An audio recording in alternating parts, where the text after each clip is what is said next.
আসসালামু আলাইকুম, welcome to new blog. আজকে সন্ধ্যাবেলা থেকে ভিডিও শুরু করলাম। আজকে সন্ধ্যাবেলা আমার খালাতো বোনের ৮ মাসের অনুষ্ঠানের জন্য সোয়াই কাটা হচ্ছে। কার এলাকায় কি বলে জানি না, সোয়াইও বলে, হাতে কাটা সেমাইও বলে।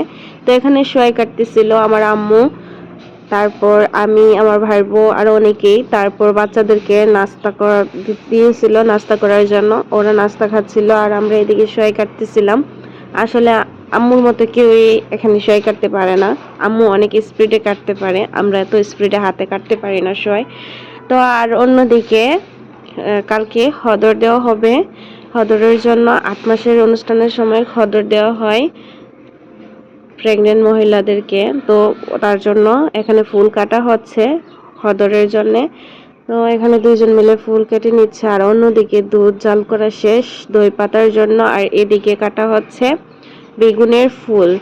বেগুনের ফুলগুলা আমার কাছে সবচেয়ে বেশি ভালো লাগে, আর পানিতে রাখলে আস্তে আস্তে ফুলে ওঠে আর বেগুনের কষটা বের হয়ে যায়। আর এদিকে রোস্টের জন্য আগে মুরগি ভেজে নেওয়া হচ্ছে, রাতের বেলায় ভেজে রাখছে যাতে কালকে দিনের বেলা একটু সুবিধা হয়।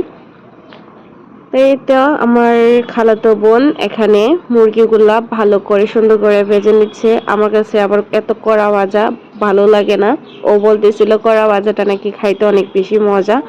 তো ও ওর স্টাইলে রান্না করবে। আর এদিকে সবজির জন্য সবজিও কাটা প্রায় শেষের দিকে। সবজি তো সবাই খাইতে চায় না, তারপরও সবজির একটা আইটেম করছে যাতে একটা আইটেম বাড়ে। তো এখানে সবজি কাটা প্রায় শেষ। আর অন্যদিকে গাজর, পোলাওর জন্য গাজর কেটে নিচ্ছে কুচি কুচি করে। পোলাওতে গাজরটা দিলে অনেক বেশি সুন্দর লাগে। এদিকে পেঁয়াজ কেটে নিচ্ছে আর অন্যদিকে সবজি। তার জন্য আমিও ভাবলাম আমি একটু কাটি, সবাই কাটতেছিল দেখে আমারও ভালো লাগতেছিল যে আমি একটু কাটি দেখি। তো এখানে সবার সাথে আমি একটু বসলাম কাটাকাটি করার জন্য। তো পরের দিন সকালবেলা আমরা রেডি হয়ে চলে গেছিলাম খালাদের বাসায়। তো ওইখানে যাইয়া দেখি খদর প্রায় অলমোস্ট শেষ রেডি করা। তো এখন শুধু আমরা খাবো অপেক্ষা করতেছি।